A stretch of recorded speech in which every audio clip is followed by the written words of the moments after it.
নাম চেঞ্জ হয়ে এখন লাবণ্য হয়ে গেছে। এটা কি বিকালে চপের জন্য হচ্ছে নাকি এটা?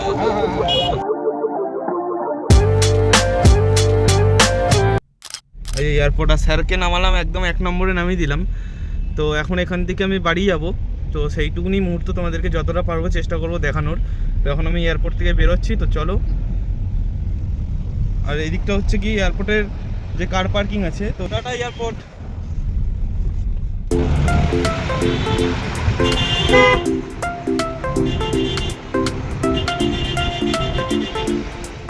তো এখানে আবার সিগনালে এখন দাঁড়ালাম। তো এখান থেকে বেরিয়ে আবার দক্ষিণেশ্বরের সামনে, মানে দক্ষিণেশ্বরের যখন ব্রিজটা দিয়ে আমরা যখন যাব, তো তখনই আবার তোমাদের সঙ্গে দেখা করছি। এখন কাজ হচ্ছে তো গাইস, তাই প্রচণ্ড এখন জ্যাম, আর কি বলবো। আর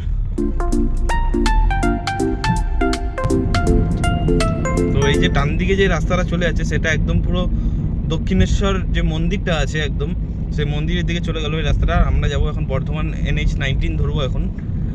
তো আপনারা এখন অনেকেই ভাবছেন যে বর্ধমান যেতে গেলে NH-19 কি করে ধরবে, তুমি তো NH-2 ধরবে, কিন্তু না, এই রাস্তায় কাজ হওয়ার পরে মানে 4 ওয়ে থেকে যখন 6 লেন যখন হয়ে গেল 4 লেন থেকে, তখনই এটা NH-19 হয়ে গেছে। আর এই যে আমি এখন নিবেদিতা সেতুতে উঠছি। এখান থেকে হয়তো একটু একটু দেখা যাচ্ছে গাইস মন্দিরটা, খুব একটা দেখা যাচ্ছে না। ওই যে মন্দিরটা ডান দিক করে আছে একদম। তো কোনোদিন যদি সম্ভব হয় গাইস, তাহলে আমি অবশ্যই আসবো এখানের, মানে এখানে জায়গাটা দিয়ে ঘুরে যাব দক্ষিণেশ্বর মন্দিরে, আর ভিডিও করে যাব আমি। এটা হচ্ছে কি গাড়ি চলাচলের ব্রিজ।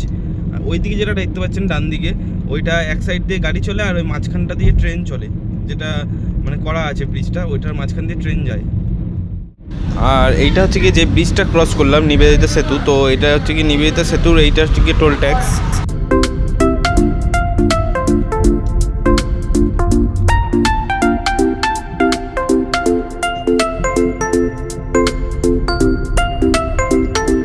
ডানকুনিতে যতদিন না পর্যন্ত ব্রিজের কাজটা শেষ হবে ততদিন পর্যন্ত এরকমই জ্যাম লেগে থাকবে।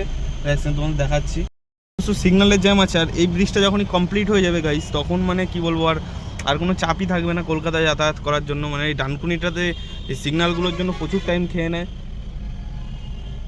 পিছনে এখন লম্বা লাইন লেগে আছে। তো এই যে আমরা ডানকুনির পুরনো টোলে ঢুকছি। তো এই টোলটা চেঞ্জ হয়ে যাবে, এই টোলটা হচ্ছে সামনের দিকে হচ্ছে, চলুন দেখাচ্ছি।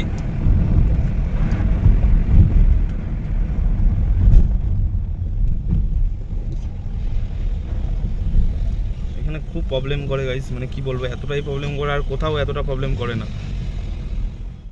তো গাইস রাস্তা কমপ্লিট হওয়ার পরে তো টোলটা এটাই হবে, ডানকুনি টোল প্লাজা। আর ওইটা বোধহয় উঠিয়ে দেবে।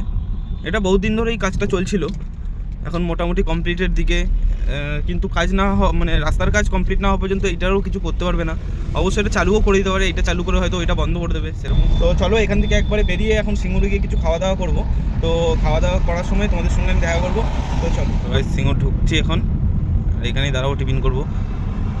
আর এই হোটেলটা আগে হোটেল নবান্ন ছিল, এখন নাম চেঞ্জ হয়ে এখন লাবণ্য হয়ে গেছে। তো আপনারা অনেক দিন যারা আসেননি তারা এটা দেখে হয়তো অবাক হতে পারেন আপনারা। তো এখানেই এখন দাঁড়াবো আমি, এই দোকানগুলোতে টিফিন করি, এইখানে দোকানগুলোতে মেনলি এই যে এই দোকানটাতে আমি টিফিন করি, সামনে যে দোকানটা আছে। তো চলো, তো এই যে গাড়ি এখানে রাখলাম। এখন সকালবেলা টাইম বলে ফাঁকা আছে, নাহলে এইখানটা পুরো একদম ভর্তি থাকে একদম। তো চলো এখন কাকার কাছে যাওয়া যাক, দিয়ে দুটো দেখি ঘুগনি মুড়ি খাবো বা অন্য কিছু একটা খাবো। তো চলো হিন্দি এখন যাওয়া যাক। কাকা এটা কি বিকালে চপের জন্য হচ্ছে নাকি এটা? আচ্ছা আচ্ছা, বলো। এই যে খাবার নিয়ে নিয়েছি। হ্যাঁ কাকা, একটা ডিম ভাজো দাও, লঙ্কা দাও কাকা। হ্যাঁ হ্যাঁ হ্যাঁ, স্যার তো দাঁড়াবেই, কোনো ইয়ে নেই। এখন টিফিনটা এখন করে নেবো। আর ডিম বললাম একটা, খুব জোরে খিদে পেয়েছে, কারণ ভোর 5টায় উঠেছি, স্যারের বাড়ি দিয়ে 6টার সময় বেরোনোর কথা। সকাল দিয়ে না খাওয়া, খালি 2 কাপ খালি চা খেয়েছি। আর এই যে মুড়ি নিলাম, আর কাকা এখন ডিম ভাজছে। অ্যাক্সিডেন্ট তোমাদের দেখা।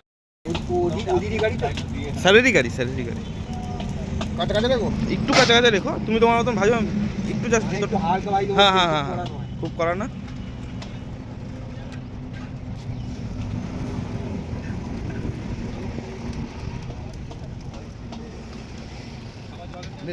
দিয়ে দাও।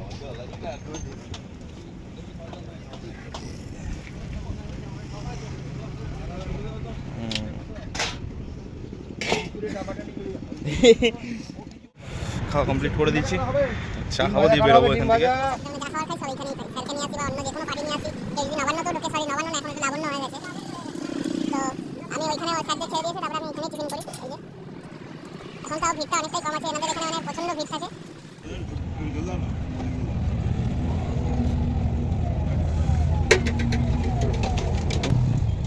খেয়ে নিই, দিয়ে তারপরে আবার বেরোবো, তারপরে একবার গিয়ে তোমাদের সঙ্গে বর্ধমানের কাছাকাছি বা রাস্তায় তোমাদের সঙ্গে দেখা হবে। তো চলো, খাওয়া দাওয়া যখন কমপ্লিট করে নিচ্ছি, গাড়ির সামনে যাবো এখন। তো চলো এখন তাহলে বেরোনো যাক তাহলে। এই কারখানাটা মানে কি বলবো, এত বাজে লাগে, মানে এক সময় এমন পার্টিকে নিয়ে যাই, এটা হচ্ছে কি একটা পিচ কারখানা, তো এক সময় পার্টি নিয়ে যাই যারা এবার এই রাস্তায় যাতায়াত করে না, এবার এতটাই বাজে গন্ধ ছাড়ে গাইস, মানে কি বলবো, মানে ঠিক আওয়াজটা ঠিক এইরকম। তো গাইস পালসির টোল ঢুকছি এখন, আর এখন পালসির টোলের কন্ডিশন এখন মানে খুবই সুন্দর, মানে বিশাল বড় চওড়া জায়গা হয়ে গেছে, কারণ এইখানের যে স্যাররা ছিল তো তাদের নিয়েও আমি ডিউটি করেছি, মানে যারা সেন্সারের যারা মানে সেন্সার বলতে রিডার বলে ওটাকে, মানে স্যাররা ওটাকে রিডার বলতে, যেটা দিয়ে আপনার স্ক্যানটা হয়ে যায়। আমার ফোনের চার্জটা শেষ হয়ে গেছিলো বলে আমি আর ভিডিওটা কন্টিনিউ করতে পারিনি, দিয়ে এসে ফোনের চার্জটা করিয়ে আমি ভিডিওটা কন্টিনিউ করছি।